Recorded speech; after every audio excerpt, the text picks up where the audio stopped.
अस्सलाम वालेकुम स्टूडेंट। आज जो हमारा टॉपिक है एफएससी पार्ट 2 का, वो चैप्टर नंबर 10 अल्काइल हलाइड हमने स्टार्ट करना है। इससे पहले हमने चैप्टर 7, 8, 9 जो है वो हमने कंप्लीट कर लिया था।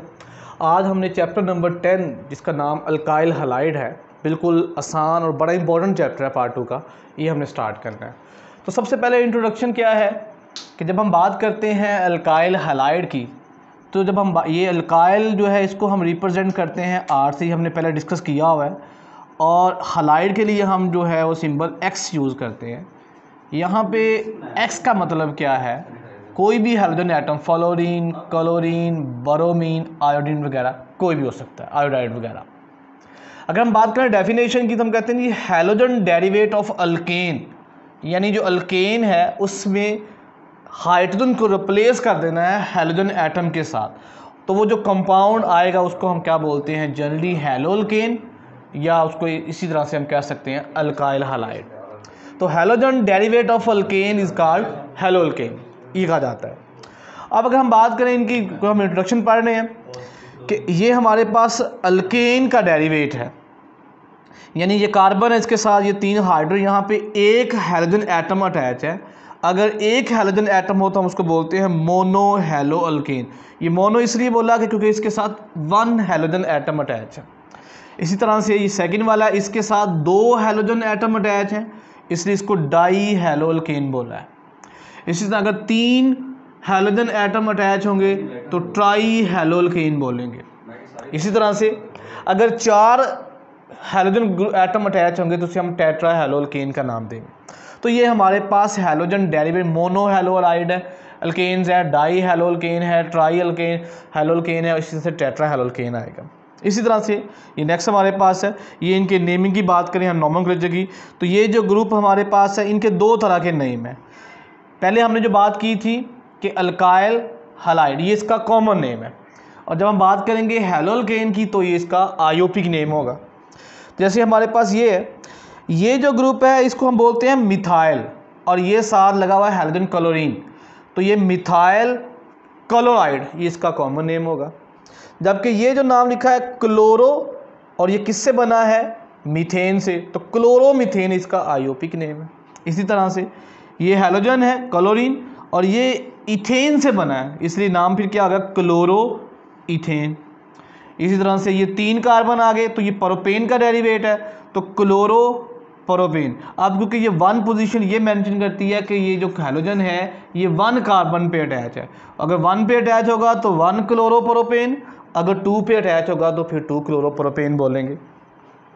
तो ये जो क्लासिफिकेशन हमने की थी ये वाली, ये नंबर ऑफ हैलोजन एटम की बेस पे थी। अब यहाँ पे हमने क्या किया, नंबर ऑफ जो अल्काइल ग्रुप हैं उनकी बेस पे। अगर हमारे पास ऐसा अल्काइल हलाइड जिसके साथ एक हैलोजन एटम जिस कार्बन से अटैच है उसके साथ फर्दर 2 हाइड्रोजन अटैच हों, उसको बोलते हैं प्राइमरी अल्काइल हलाइड। और एक और बात, जिस कार्बन के ऊपर फंक्शनल ग्रुप अटैच होता है उसे हम कहते हैं अल्फा कार्बन। तो हम ये कह सकते हैं कि अगर हैलोजन एटम प्राइमरी कार्बन पे अटैच होगा तो वो प्राइमरी अल्काइल हलाइड। अगर जिस कार्बन के साथ हैलोजन एटम अटैच है उसके साथ फर्दर एक हाइड्रोजन अटैच हो उसे बोलते हैं सेकेंडरी अल्काइल हलाइड। और जिस कार्बन के साथ हैलोजन एटम अटैच है उसके साथ कोई भी हाइड्रोजन ना हो या तीनों अल्काइल ग्रुप अटैच हो उसे हम क्या नाम देंगे, टर्शरी अल्काइल हलाइड। तो ये इस तरह से हमने इनकी क्लासिफिकेशन की जो है वो बात की। नेक्स्ट हमारा जो मेन फर्स्ट टॉपिक इस चैप्टर का स्टार्ट होता है वो है preparation of alkyl halide. Alkyl halide के वैसे तो हमारी बुक में कई मेथड लिखा, लेकिन हमारी चैप्टर के अंदर उसने एक ही मेथड दिया हुआ है, वो है फ्रॉम अल्कोहल, कि अल्कोहल से हमने अल्काइल हलाइड कैसे बनाना। ये सारे मेथड जो हैं इनमें हमने बेसिक जो मटेरियल है अल्कोहल लेंगे, अल्कोहल का रिएक्शन मुख्तलिफ रीजेंट से करवा के उसका जो प्रोडक्ट होगा वो हमारे पास अल्काइल हलाइड होगा। जैसे हमारा फर्स्ट रिएक्शन है कि रिएक्शन विद हैलोजन एसिड, यानी अल्कोहल का रिएक्शन हमने हैलोजन एसिड से करवाना, जबकि जिंक क्लोराइड जो है वो एज ए कैटालिस्ट होगा। जैसे हमारे पास ये एग्जांपल है, ये हमारे पास एथानोल है जी, इसका रिएक्शन हम HCl से करवाते हैं in the presence of zinc chloride. तो होगा क्या कि जनाब यहाँ से OH और यहाँ से जाएगा हाइड्रोजन, यानी OH जो अल्कोहल का है वो रिप्लेस हो जाएगा हैलोजन के साथ, और प्लस हमारे पास जो बाई प्रोडक्ट है वो वाटर। तो ये एथानॉल से इथाइल क्लोराइड बन गया। सेकंड मेथड फिर क्या आ गया जी, reaction with SOCl2 thionyl chloride, यानी हमने रिएक्शन अल्कोहल का ही करवाना है, किसके साथ, थायोनाइल क्लोराइड के साथ। अल्कोहल है, इसका रिएक्शन SOCl2, और यहाँ पे हमारे पास जो कैटलिस्ट हम यूज़ करेंगे वो क्या है जी, पिरिडीन इसके अंदर यूज़ करते हैं। इसमें भी OH ने रिप्लेस हो जाना है हैलोजन के साथ, जो प्रोडक्ट बनेगा वो इसी तरह से alkyl halide plus SOCl2 sulphur dioxide और प्लस बन गया जी HCl, तो यहाँ पर भी अल्काइल हैलाइड। अब जो अल्कोहल लेंगे जितने नंबर ऑफ कार्बन वाला उतने नंबर ऑफ कार्बन वाला ही अल्काइल हैलाइड बनेगा, यानी एथानॉल लिया इथाइल क्लोराइड, यहाँ भी एथानॉल लिया इथाइल क्लोराइड बन गया। दूसरा है जी reaction with PCl5 and PBr3 या PCl3, फास्फोरस पेंटाक्लोराइड या फास्फोरस ट्राई ब्रोमाइड कह लें, ट्राई क्लोराइड बोल लें। इसमें भी हमने अल्कोहल जो है उसका रिएक्शन करवाना है जी, ये PCl5 है, इसके रिएक्शन रिजल्ट में भी हमारे पास alkyl halide plus HCl plus POCl3, तो यानी एथानॉल लिया था और हमारे पास इथाइल क्लोराइड बन गया। इसी तरह से अगेन हम रिएक्शन लिखते हैं कि एथानॉल जो है उसका रिएक्शन PBr3 से करवाएंगे, यहाँ PCl3 भी ले सकते हैं, तो इसके रिजल्ट में हमारे पास अल्काइल ब्रोमाइड प्लस बन गया जी कार्बन, ये हमारे पास फास्फोरिक एसिड, ये 3 टाइम लेंगे 3 मोल, तो ये ब्रोमाइड बन गया, यानी जो जितने नंबर ऑफ कार्बन वाला अल्कोहल लेंगे उतने नंबर ऑफ कार्बन वाला ही अल्काइल हैलाइड बनेगा। ये जो हमने मेथड पढ़े हैं, इस मेथड से या तो अल्काइल क्लोराइड बनते हैं या अल्काइल ब्रोमाइड बनते हैं। अल्काइल आयोडाइड जो है इन मेथड से नहीं बनता, उसकी कई वजूहत हैं कि जो रिजल्ट में जैसे यहाँ पे HI है हमारे पास बनता है, यहाँ पे HI बनेगा तो वो रिड्यूसिंग एजेंट है। आयोडीन का रिएक्शन हमने पढ़ा हुआ है कि उसके साथ जो रिएक्शन होता है वो या तो रिवर्सिबल होता है, इसलिए वो रिएक्शन प्रोसीड नहीं होता, इन मेथड से नहीं बनता।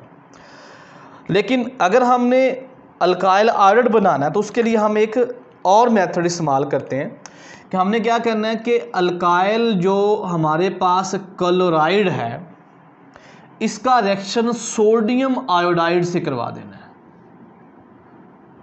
जब इसका रिएक्शन सोडियम आयोडाइड से करवाएंगे तो ये हमारे पास NaCl बन गया और प्लस इथाइल आयोडाइड, तो ये NaCl जो है इसकी लेटेस्ट एनर्जी ज़्यादा है as compare to Na sodium iodide से, इसलिए इसकी निस्बत ये जो इस कंपाउंड जो है इसकी लेटेस्ट एनर्जी हाई है, ये स्टेबल है, तो इसलिए आयोडाइड जो है वो इन मेथड से नहीं बनेगा बल्कि हम उसको इस तरह से बना सकते हैं कि सोडियम आयोडाइड के साथ रिएक्शन अल्काइल हैलाइड क्लोराइड का करवा दें, तो इस तरह सोडियम जो है आयोडीन जो रिप्लेस कर देगा हैलोजन क्लोराइड को, तो इस तरह से हमारे पास इस मेथड से आयोडाइड जो है वो बनेगा।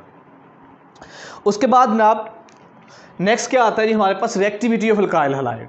सारी बातें हम पीछे इसकी प्रिपरेशन हमने डिस्कस कर ली कि अल्काइल हैलाइड की रिएक्टिविटी क्या है। बेसिकली अगर हम बात करें कि अल्काइल जो हैलाइड है इसके 2 पार्ट्स हैं, इसकी रिएक्टिविटी जो है इसको डिस्कस करने के लिए 2 पार्ट्स हैं। एक यहाँ पे अल्काइल ग्रुप है, दूसरा हैलोजन है। अब जो हैलोजन्स होते हैं इसके ऊपर पार्शियल नेगेटिव चार्ज और जो अल्काइल है इसके ऊपर पार्शियल पॉजिटिव, क्योंकि हैलोजन की इलेक्ट्रोनेगेटिविटी ज़्यादा है। तो ये दोनों पार्ट्स जो है वो रिएक्टिविटी को एक्सप्लेन करते हैं। 2 हमारे पास मेजर फैक्टर हैं जो रिएक्टिविटी ऑफ अल्काइल हैलाइड को डिस्कस करते हैं, उसमें हमारे पास बॉन्ड एनर्जी है और बॉन्ड पोलैरिटी है। अगर हम बॉन्ड एनर्जी की बात करें, ये एक टेबल बना हुआ है कि बुक के अंदर कि डिफरेंट जो कार्बन के साथ बॉन्ड बनाए हुए हैं हैलोजन ने या हाइड्रोजन ने, उनकी बॉन्ड एनर्जी दी गई है। हम एक जनरली बात करते हैं कि जो बॉन्ड एनर्जी है वो डायरेक्ट इन्वर्स होती है रिएक्टिविटी के। एक जनरली हम ये बात करते हैं कि जिनकी बॉन्ड एनर्जी हाई होती है उनकी रिएक्टिविटी कम होती है। सारी बात है, एक बॉन्ड जिसकी स्ट्रेंथ ज़्यादा है उसको अगर हमने तोड़ना है, उसको तोड़ने के लिए भी लॉट ऑफ एनर्जी रिक्वायर्ड होती है। इसलिए बॉन्ड एनर्जी का रिएक्टिविटी के साथ इन्वर्स रिलेशन। अगर हम बात करें कार्बन और फ्लोरीन जो है, इसका बॉन्ड सबसे ज़्यादा स्ट्रॉन्ग है ड्यू टू हाई इलेक्ट्रोनेगेटिविटी। इन दोनों के दरमियान इलेक्ट्रोनेगेटिविटी ज़्यादा है, इनकी बॉन्ड लेंथ शॉर्ट है। हम ये भी कह सकते हैं कि बॉन्ड एनर्जी का इन्वर्स रिलेशन है बॉन्ड लेंथ के साथ। तो इसकी जो बॉन्ड एनर्जी है एक वो क्या जी 467 किलो जूल पर मोल। कार्बन हाइड्रोजन की जो बॉन्ड एनर्जी है वो 413 है। कार्बन क्लोरीन की जो बॉन्ड एनर्जी है 346 है। कार्बन ब्रोमाइड की जो बॉन्ड एनर्जी है वो 290 है और कार्बन आयोडाइड की जो बॉन्ड एनर्जी है वो 228 है। अगर हम ये बॉन्ड एनर्जी की वैल्यू को देखें तो सबसे ज़्यादा जो रिएक्टिविटी बनती है हमारे पास वो अल्काइल आयोडाइड की बनती है, इसके बाद अल्काइल ब्रोमाइड, फिर क्लोराइड और फिर लास्ट पे क्या आता है फ्लोराइड। तो ये इनका रिएक्टिविटी ऑर्डर है, क्योंकि बॉन्ड एनर्जी सबसे कम किसकी है आयोडाइड की, इसलिए इसकी रिएक्टिविटी सबसे ज़्यादा होगी। सेकंड जो पार्ट्स आता है रिएक्टिविटी के ऊपर डिपेंड करता है वो बॉन्ड पोलैरिटी है। अब बॉन्ड पोलैरिटी का डायरेक्ट रिलेशन किसके साथ होता है, इलेक्ट्रोनेगेटिविटी के साथ होता है। अगर हम देखें सबसे ज़्यादा इलेक्ट्रोनेगेटिविटी फ्लोरीन की है, फिर उसकी क्लोरीन, फिर ब्रोमीन, फिर आयोडाइड, यानी इनकी रिएक्टिविटी ऑर्डर ये है। तो अगर हम पोलैरिटी की बात करें तो सबसे ज़्यादा जो पोलर बॉन्ड होगा वो फ्लोराइड का होगा, कार्बन और फ्लोरीन। क्योंकि जब हम बॉन्ड बनाते हैं कार्बन और कार्बन की जो इलेक्ट्रोनेगेटिविटी 2.5 है, फ्लोरीन की 4 है, इनका जो डिफरेंस आता है वो 1.5 आता है। अब इनकी जो इलेक्ट्रोनेगेटिविटी है वो सबसे ज़्यादा है और जो सबसे कम हमारे पास इलेक्ट्रोनेगेटिविटी डिफरेंस है कार्बन 2.5 और ये भी 2.5 है, तो ये 0 आता है। इस लिहाज से पोलैरिटी की बात करें तो सबसे ज़्यादा जो पोलर बॉन्ड होगा वो कार्बन फ्लोरीन। लेकिन जब हम एक्सपेरिमेंटली हमने डिस्कस किया तो सबसे ज़्यादा मेन जो रिएक्टिविटी के ऊपर फैक्टर डिपेंड करता है वो बॉन्ड एनर्जी है। ओवरऑल जो रिएक्टिविटी ऑर्डर बनता है कि सबसे ज़्यादा रिएक्टिव जो आयोडाइड, फिर उसके बाद ब्रोमाइड्स, उसके बाद क्लोराइड और सबसे लीस्ट क्या होगा फ्लोराइड। ये उस वक्त जब अटैक कौन करेगा, न्यूक्लियोफाइल। हाँ, अगर बुक की स्टेटमेंट लिखी हुई है अगर इलेक्ट्रोफाइल अटैक करेगा तो सबसे ज़्यादा रिएक्टिव फ्लोराइड और सबसे कम रिएक्टिव क्या होगा आयोडाइड। जाहिर बात है जब इलेक्ट्रोफाइल के साथ रिएक्शन करवाएंगे तो मोर जो पार्शियल नेगेटिव चार्ज होगा वो फ्लोरीन के ऊपर होगा, तो फ्लोरीन जो है इजीली जो अटैक करेगा उस इलेक्ट्रोफाइल के ऊपर। तो हमारी बुक में उसने जो रिएक्शन डिस्कस की है वो न्यूक्लियोफिलिक रिएक्शन की है। तो इसलिए यहाँ से जब भी न्यूक्लियोफाइल अटैक करेगा तो आयोडाइड सबसे ज़्यादा रिएक्टिव, फ्लोराइड जो सबसे लीस्ट रिएक्टिव। इन दोनों पैरामीटर को देखते हुए ओवरऑल रिजल्ट ये बनता है कि अल्काइल आयोडाइड सबसे ज़्यादा रिएक्टिव है और अल्काइल फ्लोराइड सबसे कम रिएक्टिव है। Thank you ji.